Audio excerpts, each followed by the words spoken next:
Inmiddels aan tafel aangeschoven is Alex Taylor, regisseur van de films Kids Might Fly en Release the Flying Monkeys, die ook hier op het festival draait. Alex Taylor, good to have you here. Welcome. It's good to be here. Thanks. How are you doing? Yeah, really well, really well.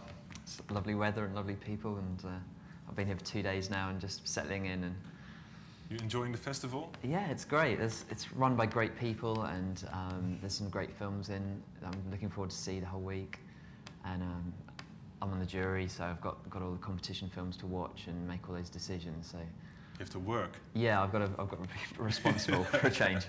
So I've got to focus and not go to too many parties. Yeah, it's important if you're in the jury that you're a bit sober, of course. Yeah, at least when you watch the films. Yeah, yeah, of course. Tijdje geleden, een paar weken geleden, is een groepje van filmstudenten naar Londen gegaan om Alex Taylor op te zoeken. En een korte clip daarvan met fragmenten van Release the Flying Monkeys kunnen we nu een stukje van gaan zien.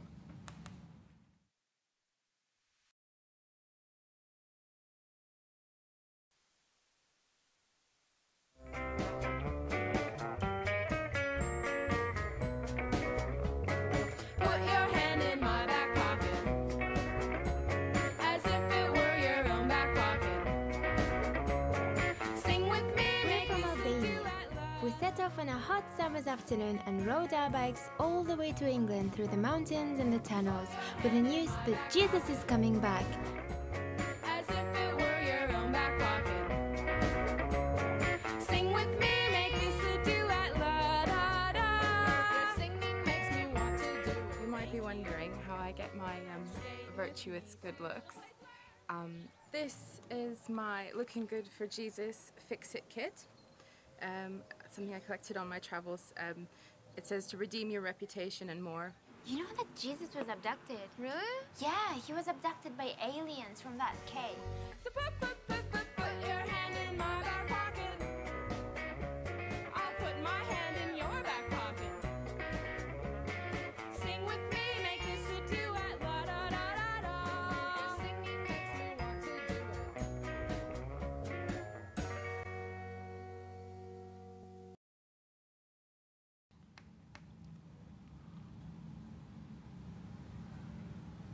En mocht je het hele item nog eens een keer terug willen zien in zijn geheel, ga dan eens naar de website, want daar is die ook te vinden. Alex Taylor, it reminded me a bit of the Spike Jonze's movies. Very happy, very light. Yeah, I love. I mean, he does a lot of skating videos as well, and I'm a big fan of that. All that sort of handheld, gritty urban locations and improvised and lots of energy and just sort of bombardment of visual images. So yeah, that's so is he a bit of an inspirator to you? Yeah, him. A lot of American independent directors like Harmony Korine, Larry Clark, Todd Solondz, all those lot. I think they have a lot of innovation, and they don't worry about their idea of what their national cinema should be. They just go constantly new ideas, and whereas in implementing those ideas directly without. Well, they just go out there. They just push the boat out and see where it goes, and they're sort of really ahead of the world cinema in many ways, I think. Yeah, is that a bit the way you work? Just push the boat out and see how it goes? Yeah, I think so, because I'm from a musical background. I'm a musician, so it's a bit like composing or like improvising with music. It's much more liberal, and in the way that you just chuck different images together and then you've got to bring it all together like in a narrative, but still try to sort of create something new, Yeah. That's what I tried to do. Two Albanian girls exercising a tortoise. How do you come up with a story like that? Well, it's a good question. It was originally a Slovakian doo-wop group that discovered they could exorcise demons with their harmonies. And I don't know how I came up with that idea. That just came into my head. And then I realised it was going to be really difficult to find 4 Slovakian or Eastern Europeans who could sing harmony, and all the nightmares involved with shooting on a tiny budget. So I changed it to just 2 Albanian girls who just did a weird voodoo thing. And then I was going to have a cat, but I thought that'd be a nightmare to shoot as well. I thought tortoises would be much easier because they're just slow. But the tortoises turned out to be pretty feisty, and they did. You put them on the floor and they're like... And they listen cradle of filth. And they listen to, yeah, well, That's fictional. But returning to that boat metaphor, is it scripted all that we see in the movie, or is it just let it go with the flow? Well, there's some script, but the way that I work is to give them the script, and I just get them to talk and play the scene out, but fit in some of the lines that I've written for them. So they kind of improvise around the script. I mean, we shoot very quickly, like we shot in 2 days. So, you know, a mixture of improvisation. Yeah. So to keep it fresh, because I want it to look like a documentary, and I want it to look like really alive and, you know, as if it's happening. Which worked, obviously. Yeah, hopefully, yeah. Yeah. And also it's much better fun to shoot that way, because you don't have to stand around waiting for ages for the lights and someone measuring tapes, you know. And you don't like that part of the deal of filmmaking? I get quite bored by waiting 2-3 hours, you know, for one scene. So I prefer to we set the room up, and then we shoot everything quite quickly, so that I can enjoy. I want to enjoy enjoy the work.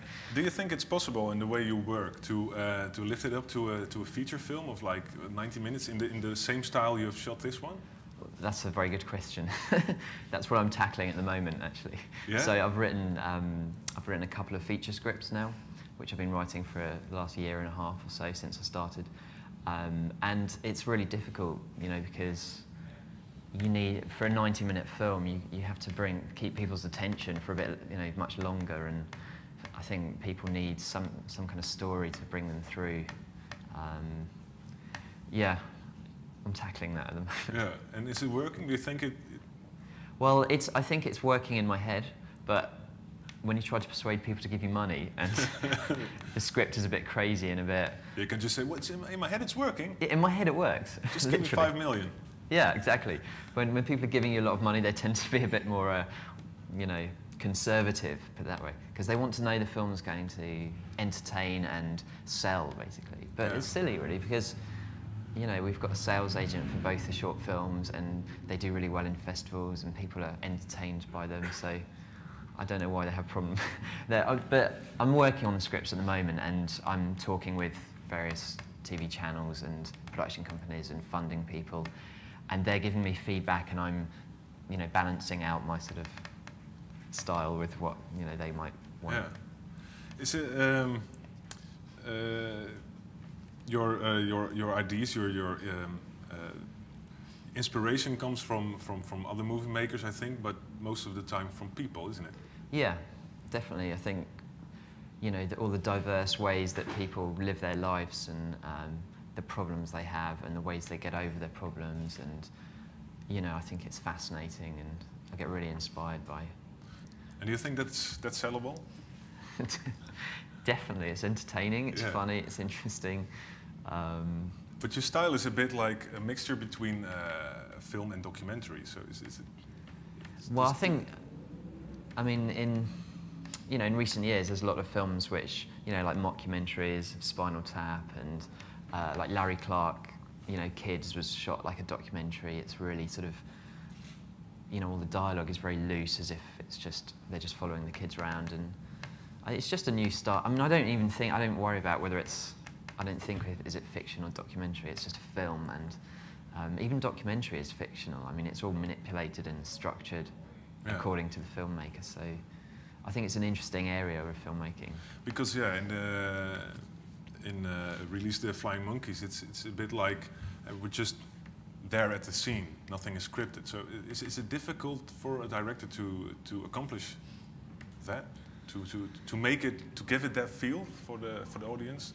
I think for me it would be more difficult to do a really stylized film with proper really? acting and everyone sticking to the words. I mean, I find it much easier to work in a looser, you know, so when we auditioned the girls, we picked 2 girls which had this funny sort of dynamic between them, and I just knew that when you put them in a room and tell them this is the situation, that something funny or something interesting is going to come out, and I prefer to just sort of design the situation and then make it happen and then just film it. I mean, I don't even use a monitor. I just get the cameraman I say this is what's happening, follow the action. I want to be surprised when I see it as well. So I find this much easier than setting the camera up and the lighting and... Well, we're out of time. It's a shame. It was nice talking to Pleasure, you. thank you It was very an much. honor to have you here. And hopefully see you next year with a feature film about Orthodox Jews on skateboards. Skating. Very cool. Thanks.